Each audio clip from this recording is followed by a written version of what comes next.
이제 다 같이 묵도하심으로 12월 5일 월요일 새벽 기도회 시작하겠습니다.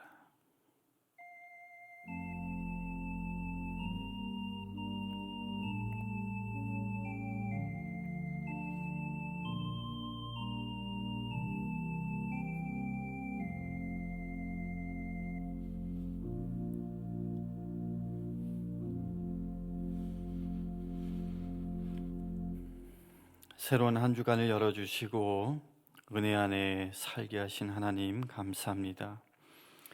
12월과 함께 대강절을 지내고 있는 우리 모두들, 나를 위해 이 땅에 오신 주님을 기억하고 감사하게 하시고 또 다시 오실 주님을 고대하며 거룩하게 살아갈 수 있도록 주님 도와주시옵소서.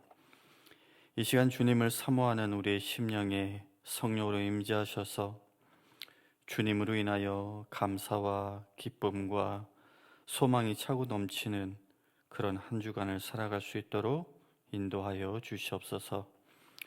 오늘도 주시는 말씀에 마음을 열고 귀를 기울여 듣게 하시고 기꺼이 말씀에 아멘으로 화답하며 순종의 삶으로 나아가는 우리 한 사람 한 사람 될 수 있도록 주님 인도하여 주시옵소서. 예배의 시종을 주님께 의탁하옵고 거룩하신 예수님의 이름으로 기도합니다. 아멘. 다 같이 찬송가 204장 찬송하겠습니다.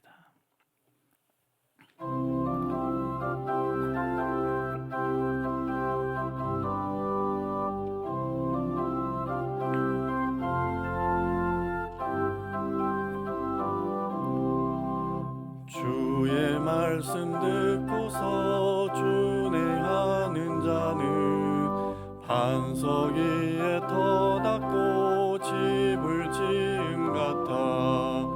비가 오고 물나며 바람 부딪혀도 반석 위에 세운 집 무너지지 않네. 잘 짓고 잘 짓세 우리 집 잘 짓세. 만세 반석 위에다 우리 집 잘 짓세. 주의 말씀 듣고도 행치 않는 자는 모래 위에 터닫고 집을 지은 같아. 비가 오고 물나며 바람 부딪힐 때 모래 위에 세운 집 크게 무너지네. 잘 짓고 잘 짓세 우리 집 잘 짓세. 만세 반석 위에다 우리 집 잘 짓세. 세상 모든 사람들 집을 짓는 자니 반석 위가 아니면 모래 위에 짓네. 우리 구주 오셔서 지은 상을 줄 때 세운 공로 따라서 영영상 벌 주리. 잘 짓고 잘 짓세 우리 집 잘 짓세. 만세 반석 위에다 우리 집 잘 짓세. 오늘 우리에게 주시는 하나님의 말씀 마태복음 7장 21절에서 29절의 말씀입니다. 제가 봉독하겠습니다. 나더러 주여 주여 하는 자마다 다 천국에 들어갈 것이 아니요 다만 하늘에 계신 내 아버지의 뜻대로 행하는 자라야 들어가리라. 그날에 많은 사람이 나더러 이르되 주여 주여 우리가 주의 이름으로 선지자 노릇하며 주의 이름으로 귀신을 쫓아내며 주의 이름으로 많은 권능을 행하지 아니하였나이까 하리니 그때 내가 그들에게 밝히 말하되 내가 너희를 도무지 알지 못하니 불법을 행하는 자들아 내게서 떠나가라 하리라.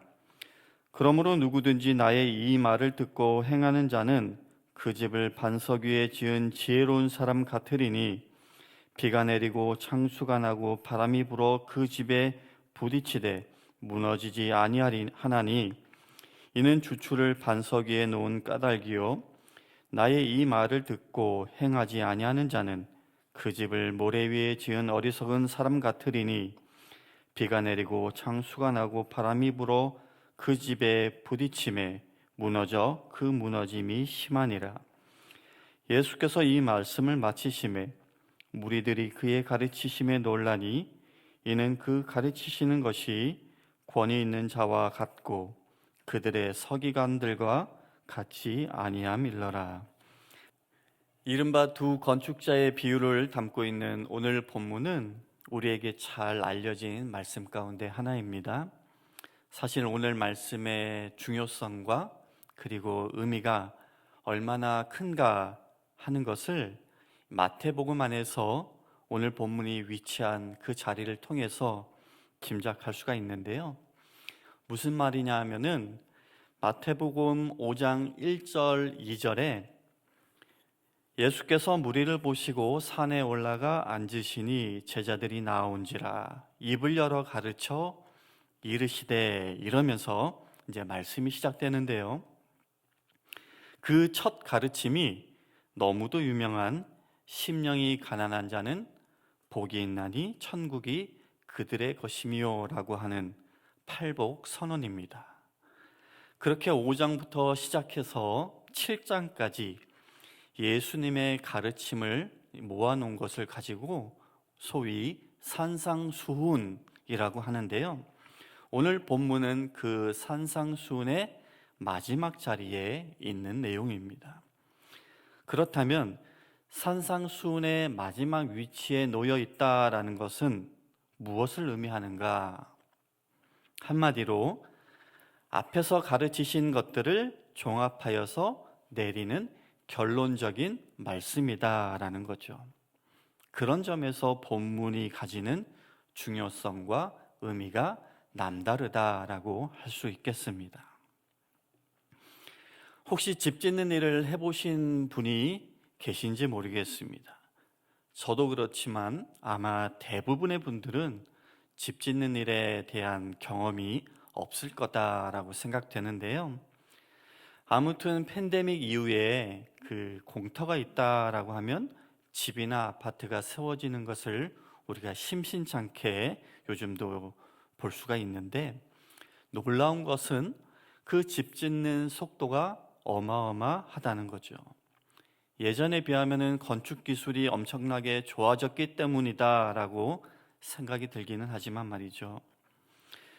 어쨌든 오늘 본문의 비유는 예수님이 실제로 당시에 심심찮게 일어났던 일들을 반영하여서 주신 비유의 말씀입니다.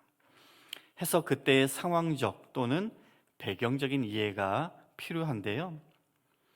우선 고대의 집 짓기는 그냥 생각만 해봐도 지금과는 비교할 수 없을 정도의 많은 시간과 그리고 엄청난 에너지를 요구하는 힘든 일이었을 것입니다.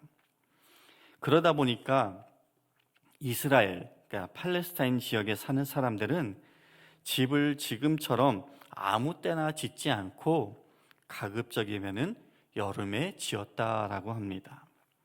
왜냐하면은 그곳은 겨울에 이제 우기가 있는데요. 비를 맞고 동시에 추위를 이겨내면서 집을 짓는 것은 상상만 해도 고된 일이기 때문이었습니다. 반면에 여름은 비가 거의 오지 않는 건조한 날씨를 제공했기에 겨울보다는 여름이 상대적으로 집 짓기에 괜찮은 시기로 여겨졌던 것 같습니다. 하지만 여름에 집을 지을 때도 한 가지 꼭 유념해 두어야 할 점이 있었습니다. 안반 위에 터를 만들고 그 위에 집을 지어야 하는 것인데 이게 종종 무시되었던 것 같습니다. 당시 이스라엘 팔레스타인 지역의 여름 땅은 노쇠에 비견될 정도로 아주 단단하게 굳은 흙, 점토였다라고 합니다. 해서 사람들은 그 곡괭이 같은 것으로 땅을 힘껏 몇 번 찍어보고는 그 땅이 정말로 놋과 같이 단단하다라는 사실을 확인하면은 안반과 비슷할 거다라고 여기고 그 위에 그냥 집을 짓기 시작했다라고 합니다. 그런데 보통 여름에 이제 집을 짓는다라고 했잖아요. 아무래도 여름이니까 덥기도 하고 하니 사람들은 그 단단한 흙 위에 방이 하나나 두 개만 정도 있는 이제 소박한 집을 짓는 것을 선택하고 겨울 우기가 시작되기 전에 서둘러서 집 짓기를 마쳤다라고 합니다.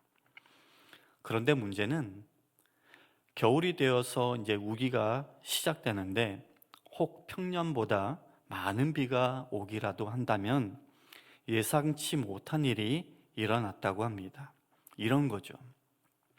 비가 많이 내리고 땅 위에 물이 고이고 그것이 모여서 자그마한 물줄기를 만들어 길을 타고 내려가기 시작하면은 처음에는 작았던 물줄기가 점점 커지고 이내 그 물줄기가 훑어내려가는 땅이 죽처럼 변하는 것입니다.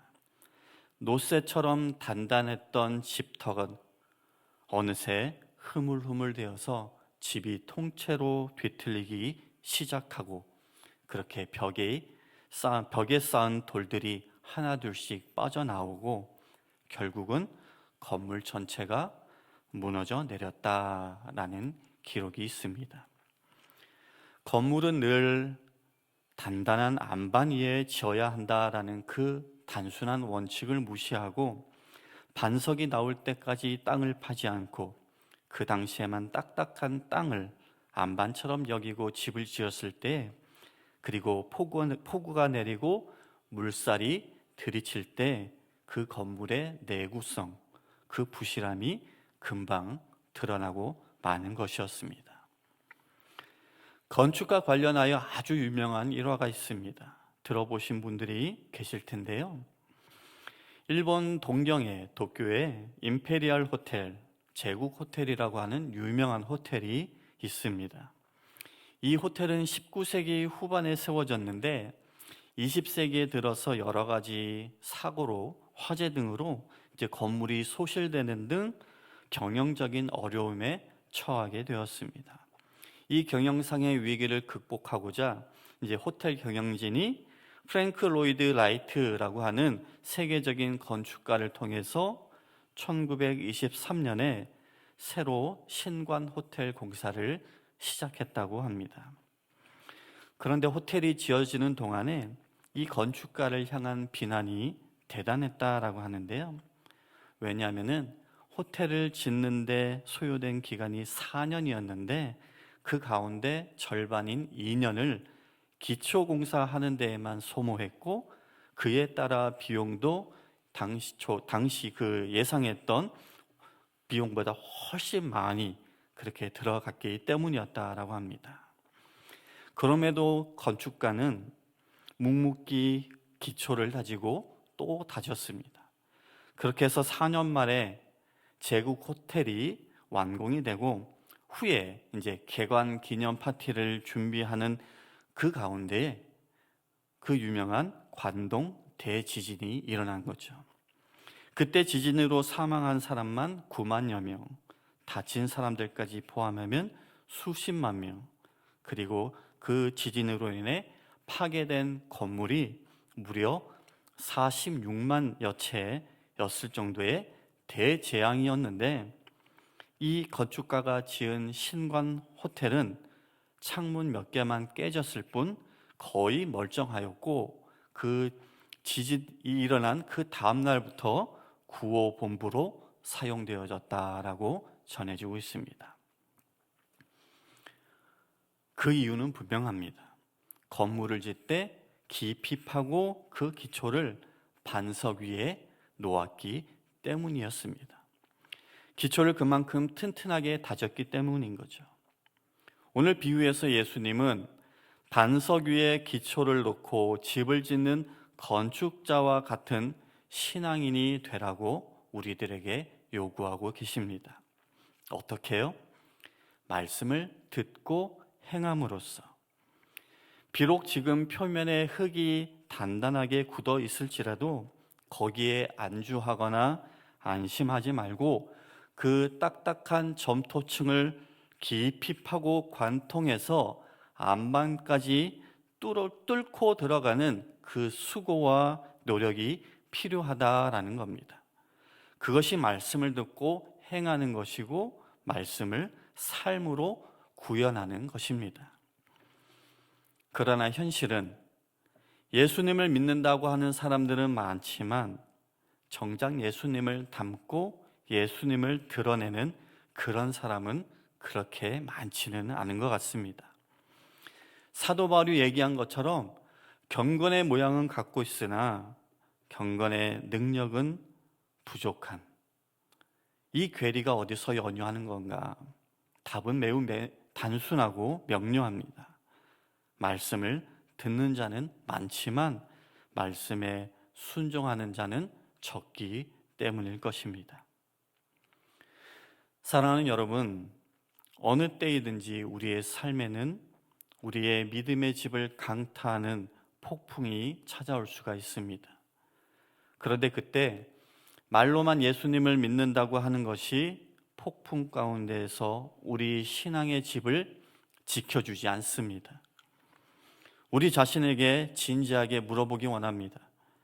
나는 기초도 없이 그냥 흙 위에 집을 짓고 있는, 즉 말씀을 듣기는 하지만 순종하는 데에는 게으른 그런 건축가인가?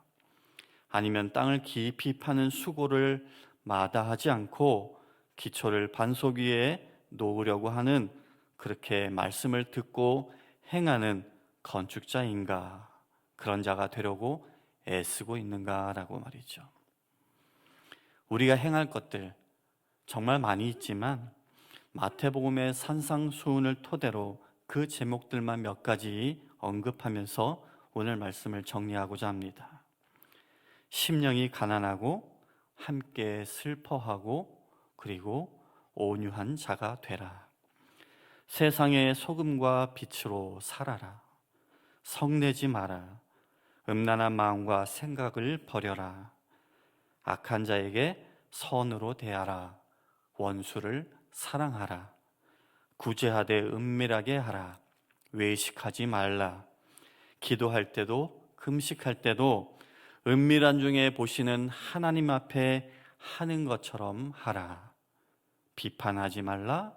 그리고 좁은 문으로 들어가라.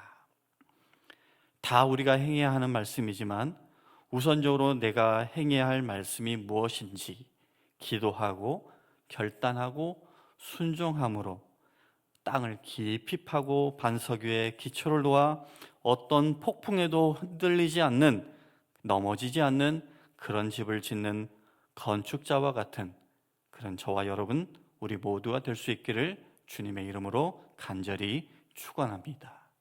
말씀을 기억하며 잠시 묵상하겠습니다.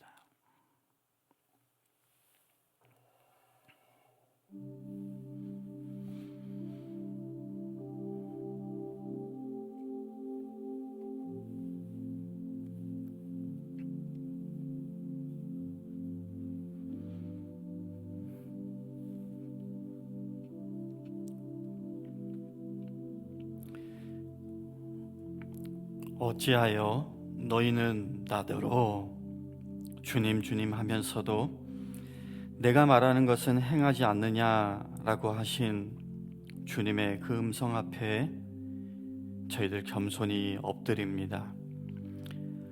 주님의 말을 듣고 그대로 행하는 사람이 어떤 사람과 같은지 오늘 우리에게 말씀으로 알려주셨으나 하나님께서 은혜 주시지 않으면, 하나님께서 도와주시지 않으시면 우리의 힘만으로는 그 말씀을 삶으로 살아낼 수 없는 그런 부족한 존재임을 이 시간 동안 고백합니다. 하나님 우리에게 힘 주시고 은혜 주시고 믿음을 더하여 주시옵소서. 그래서 삶으로 이어지는 믿음, 열매가 나타나는 믿음, 하나님의 뜻대로 살아가는 그런 믿음의 소유자들로 우리 모두를 인도하여 주시옵소서. 이제는 우리 주 예수 그리스도의 은혜와 하나님 아버지의 헤아릴 수 없는 그 크신 사랑과 성령님의 감동 교통 역사하심이 오늘도 주님의 말씀에 귀 기울이고 그 말씀을 순종하며 살아가기를 결단하고 나아가는 모든 성도님들 머리 위에 지금부터 영원까지 함께 하시기를 간절히 축원하옵나이다. 아멘.